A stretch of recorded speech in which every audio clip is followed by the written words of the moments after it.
Paano kung sa isang iglap ay nawala ang lahat sa'yo? Paano kung isang araw, pagmulat mo, ay iniwan ka na ng pinakamamahal mo? Paano kung sa panahong kailangan mo ng karamay ay tinalikuran at pinabayaan ka niya? Paano makakabangon si Lucio matapos siyang iwanan ng asawa niya dahil naging mahirap na siya? Ubos na, simot na, said na, pikang-pika na, pagod na si Lucio. Ito ang kwentong inyong matutunghayan sa videong ito. Pero bago ang lahat, don't forget to hit the subscribe button, pati na rin ang notification bell para lagi kayong updated sa mga bago pa nating pasabog na mga video sa mga susunod na araw mga parikoy. Kung handa na kayo, umpisahan na natin in 3, 2, 1.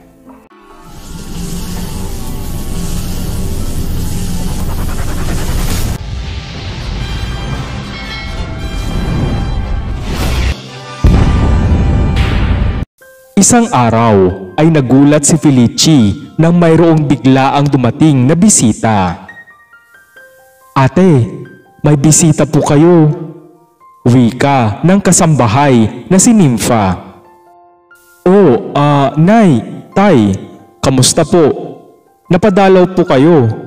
Sana nagpasabi po kayo para nakapaghanda ako ng pagkain. Pero okay lang po. Magpapadeliver na lang po ako kasi paniguradong gutom na kayo sa haba ng biyahe nyo." Gulat na wika ni Felici. "Ayos lang kami, iha. Tumawag kasi si Lucio sa amin. Pinapapunta niya kami dito. Sabi niya, importante daw. Kaya nagmadali kami kasi kako baka may emergency dito." Tugon naman ng nanay ni Lucio na si Serafina. "Hay, ito talagang anak namin. Mahilig talagang magbiro. Akala talaga namin may nangyari na dito. Sabi ko nga sa nanay nyo ay baka may sakit ang apo namin. Teka, nasan na ba ang apo namin at miss na din namin siya?"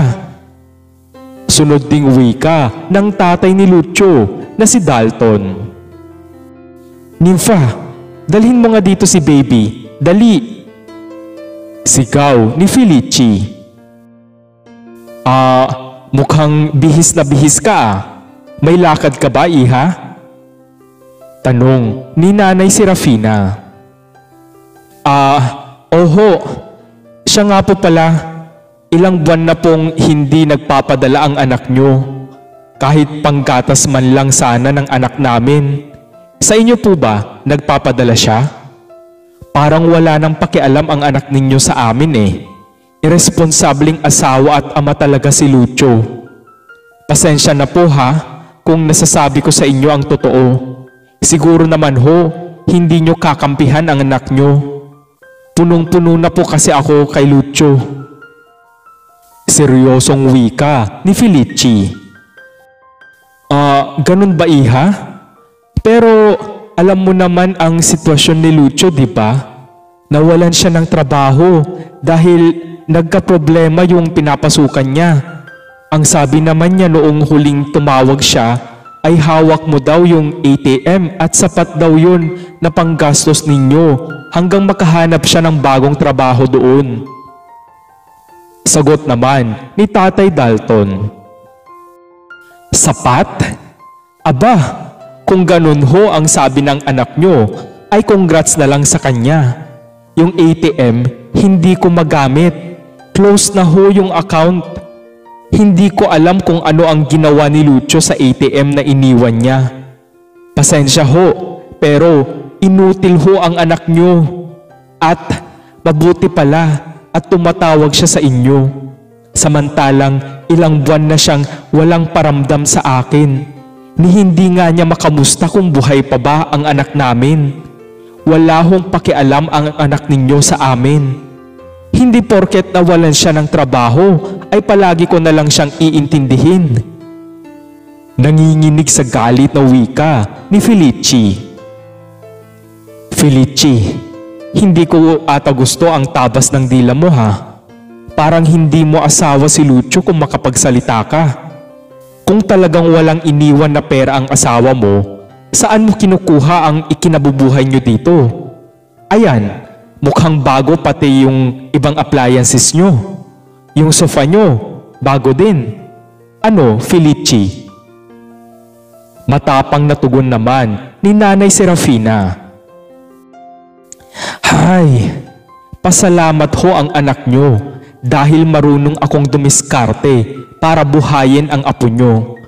Dahil kung iaasa ko lang kay Lucio, baka patay na kami sa gutom ngayon. Sige ho, aalis na ako. Nympha, ikaw na ang bahala dyan. Padabog na wika ni Felici at mabilis na itong pumunta sa pintuan. Bastos tong babaeng to ah. Nanginginig sa galit na wika ni Nanay Serafina. Mahal, kumalma ka. Hayaan mo na. Si Lucio na ang bahala, okay?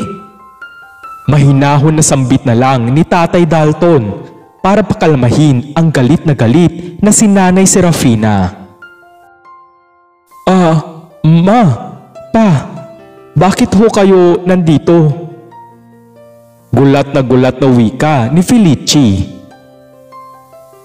Anong ibig sabihin ng mga larawang ito, Felici?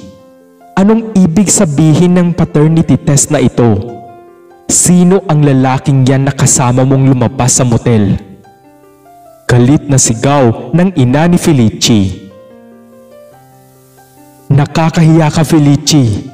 Hindi ka namin pinalaki ng mama mo na maging ganyan. Saan ba kami nagkamali sa pagpapalaki sa'yo? Bakit mo nagawa yan sa asawa mo? Napakabait ni Lucio. Ikinakahiya kita. Nang gagalaiting wika ng ama ni Felici, sabay pinakawalan nito ang malakas na sampal sa mukha ng kanyang anak. Ma, pa, ano bang pinagsasabi nyo? Saan nyo naman nakuha ang mga yan? Kung sino man ang nagbigay sa inyo ng mga yan, paniguradong sinisiraan lang nila ako. Tsaka, bakit ba kayo galit na galit? Bakit ba kayo napasugod dito? Gulat, pero kabadong wika ni Felici dahil nabatid na niyang tila may alam na ang kanyang mga magulang sa kanyang pinakatago-tagong lihim. Ano bang nangyayari dito? Nagtatakang wika ni Nanay Serafina. Mga balae, ano ba yung sinasabi nyo? Naguguluhan ako. Gulat ding tugon ni Tatay Dalton. Ako po ang nagpapunta dito kina mama at papa. Mano po, ma, pa. Nay, tay, mano po. Ayan, kompleto na pala tayo. Oh, mahal kong asawa, hindi mo ba ako yayakapin? My wife Felici, hindi mo ba ako na-miss? Wika ni Lucio. Nanlaki ang mga mata ng lahat dahil sa matinding gulat. Ang akala nilang nasa ibang bansa na si Lucio ay bigla na lang tumambad sa kanilang harapan. So, ikaw pala ang may pakana ng lahat ng ito.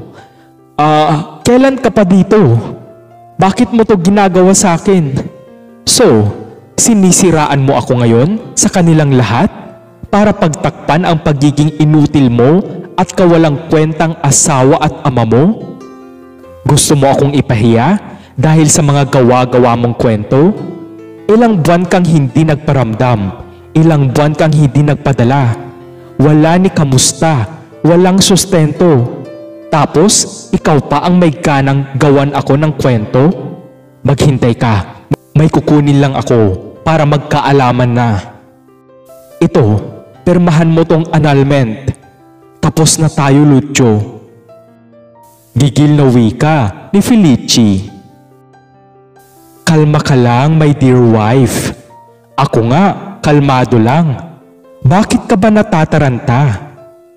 Aba, may nakaredy ka ng annulment paper. Iba ka talaga, Felici. Ang galing mo. Sarkastikong wika ni Lucio. kukunin ko kung anong nararapat para sa akin at sa anak natin. Itong bahay na to, may karapatan ako dito. Tsaka Lucio, mahiya ka naman. Gampanan mo ang responsibilidad mo bilang ama. Magsustento ka. Wala akong pakialam kung saang kamay ng Diyos mo kukunin ang pangsustento mo. Ano Lucio, magmumukmuk ka na lang dahil nawalan ka ng trabaho sa lintik na abroad na yan? Napaka-inutil mo. Wala kang kwentang ama. Wala kang kwentang asawa. Nagsisisi ako na pinakasalan kita. Malakas na panunumbat ni Felici. Binigay ko lahat sa iyo, Felici.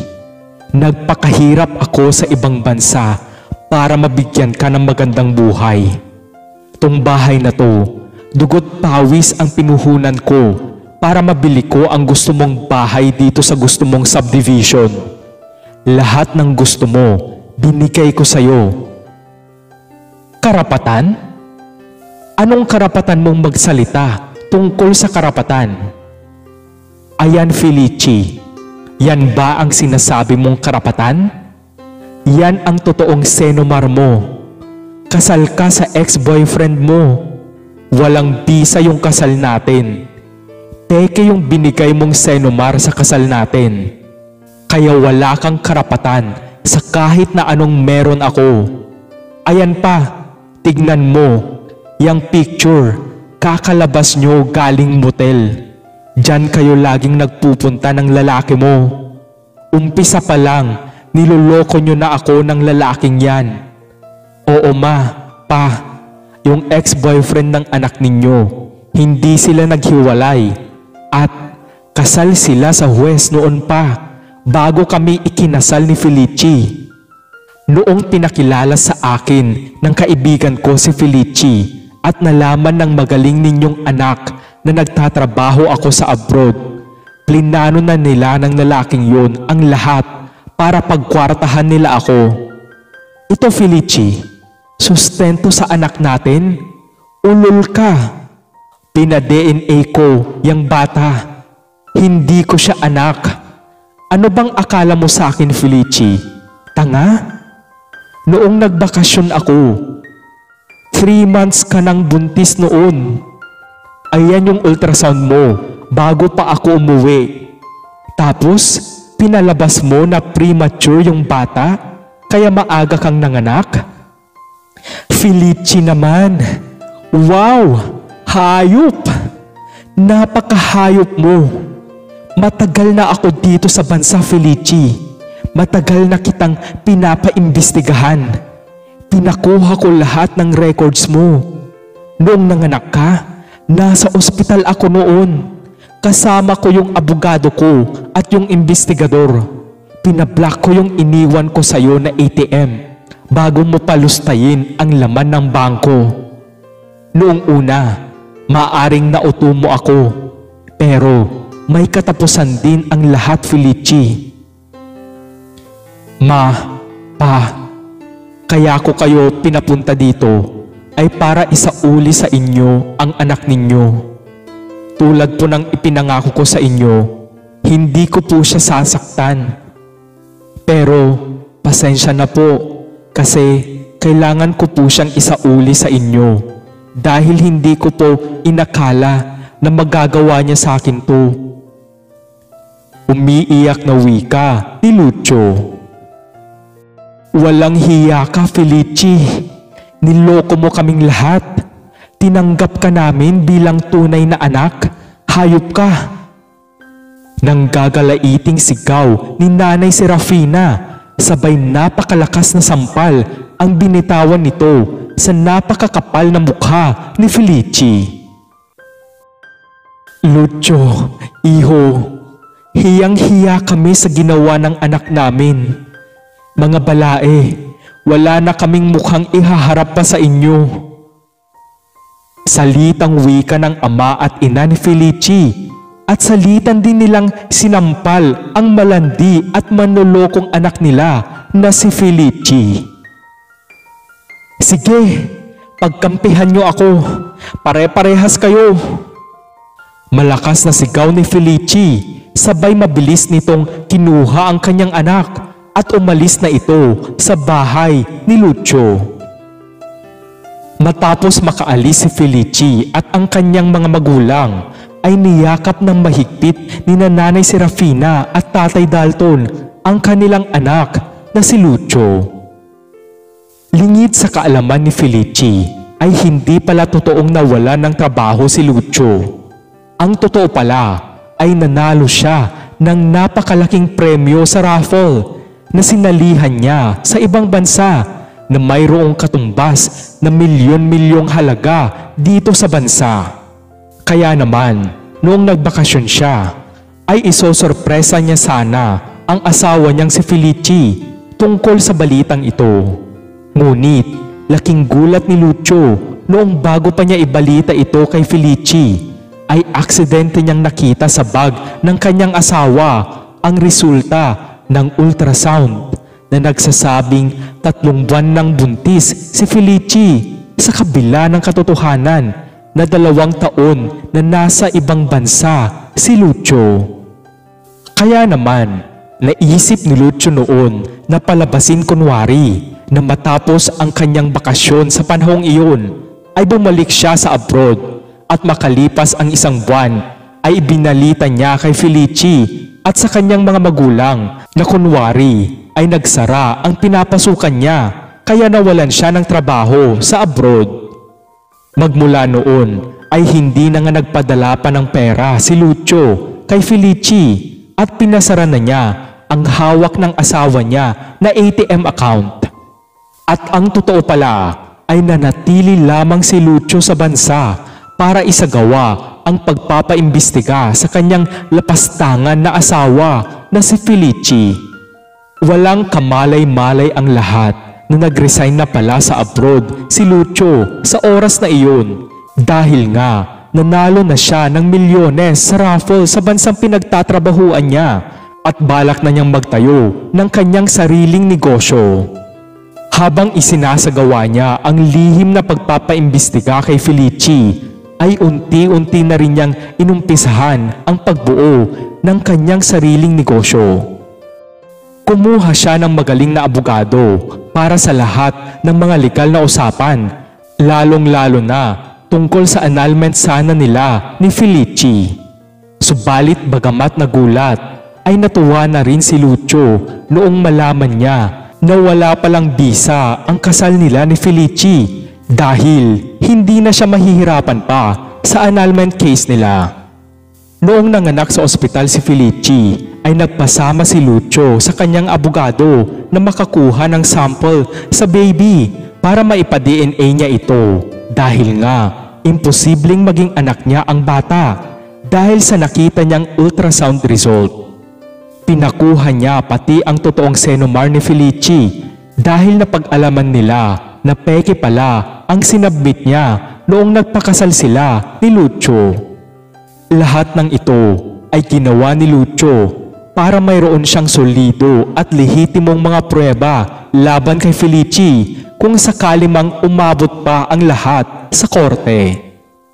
Bago pa man magpakita si Lucio kay Felici, ay nauna na siyang makipagkita sa mga magulang ng hilaw niyang asawa para ibunyag lahat ng kalokohan ni Felici at ipinakita na rin niya sa ama at ina nito ang lahat ng mga hawak niyang ebidensya na resulta ng kanyang ilang buwan na pagpapaimbestiga.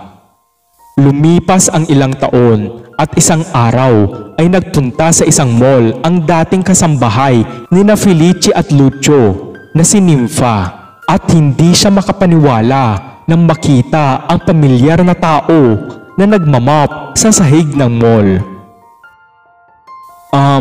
Ma'am Felici? Kayo nga po yan. Kamusta na po, ma'am? Gulat na wika ni Nympha. Nympha? Ikaw na ba yan? Anong ginagawa mo dito?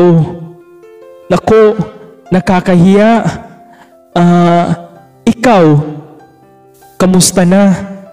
Sino yang kasama mong mga bata? Ang cute naman. Mga anak mo sila? Nanliliit na wika ni Felicie. Ay, anak po sila ng mga amo ko.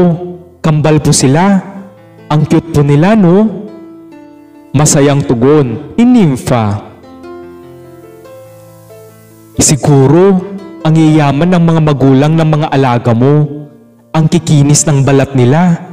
Mukhang mamahalin ang mga damit at sapatos nila. Namiss ko tuloy ang baby ko. Naluluhang sambit ni Felicie. Ay ma'am, sa true ka dyan. Alam mo ma'am, yung tatay nila, siya ang may-ari ng malaking production company sa bansa.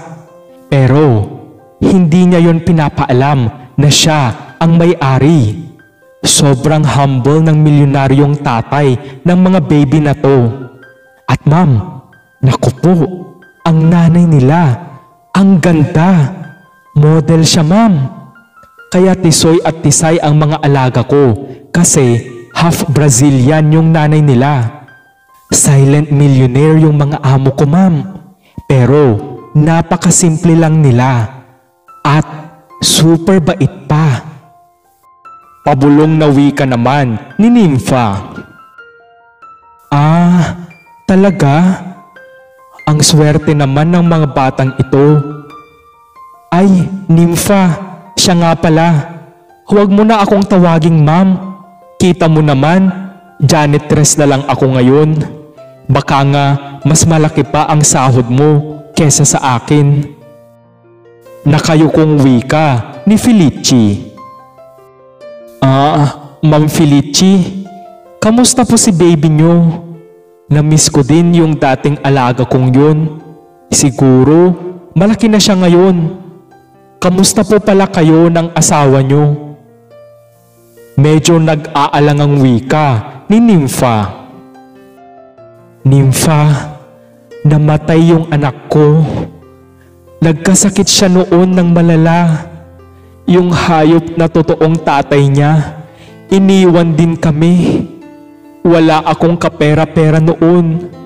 Grabe Nympha, ang nangyari sa buhay ko. Ilang taon akong nawalan ng gana sa buhay mula noong mawala ang anak ko at iniwan kami ng lalaking pinili ko. Alam mo Nympha, kung siguro hindi ko niloko si Lucio at kung siguro siya ang totoong ama ng anak ko, baka buhay pa ang baby ko ngayon. Kaso wala eh, ang tanga-tanga ko. Kasalanan ko kung bakit nawala ang anak ko. Lumuluhang kwento ni Felicie. Biglang natulala si Nympha dahil habang nagkukwento pala si Felicie tungkol sa masalimuot na nangyari sa buhay niya, ay nasa likod na niya ang mga milyonaryong amo ni Nympha. Bakit Nympha? Para kang nakakita ng multo. Nagtatakang wika ni Felicie. Kasi yung mga amo ko po, nasa likod niyo po. Mautal-utal na tugon ni Nympha. Paglingon ni Felicie ay biglang bumilis ang tibok ng kanyang puso at nandigas ang kanyang buong katawan dahil sa matinding pagkabigla. Felicie, I'm so sorry to hear about sa pagkawala ng anak mo. Nakikiramay na wika ni Lucio. Siya pala si Felicie, honey? Nakikiramay kami sa pagkawala ng baby mo, Felicie. By the way, I am Megan, Lucio's wife. Nice meeting you. Malumanay na wika ni Megan. Nympha, si Lucio ang amo mo na sinasabi mong milyonaryo? Bakit hindi mo sinabi? Nanginginig na tanong ni Felicie. Sorry po, Ma'am Felicie. Kasi akala ko matatagalan pa sila. Kaya akala ko ay hindi kayo magpapang-abot. Hindi ko po kasi alam kung paano sasabihin sa inyo eh. Nangangatog naman na tugon ni Nympha. Felicie, it's fine. Matagal na yon. Ayos ka lang ba? Matagal nang tapos ang lahat. Wika naman ni Lucio. Dahil sa matinding kahihiyan at panliliit na naramdaman ni Felicie sa kanyang sarili sa oras na iyon, ay hindi na ito nakapagsalita pa at bigla na lang itong tumakbo palayo habang umiiyak. Ang tunay na pag-ibig ay walang katumbas na salapi o kahit na anong material na bagay sa mundo. Tunay ngang masusubukan ang totoong karakter ng mga tao sa oras na ikaw naman ang walang-wala. Ang mga manluloko kapag pinagsama ay maglolokohan din. Kaya sa bandang huli, sila ay mag-iiwanan din. May mga taong inaalis ang Diyos sa ating buhay para bigyan ng puwang ang mga taong karapat-dapat na manatili sa ating buhay. Salamat muli mga parikoy. Kung nagustuhan nyo ang videong ito, ay wag na kayong mahiya na magbigay ng isang like. At kung bago ka lang sa aking channel, don't forget to hit the subscribe button, pati na rin ang notification bell para lagi kayong updated sa mga bago pa nating pasabog na mga video sa mga susunod na araw mga parikoy. Hanggang sa muli, salamat!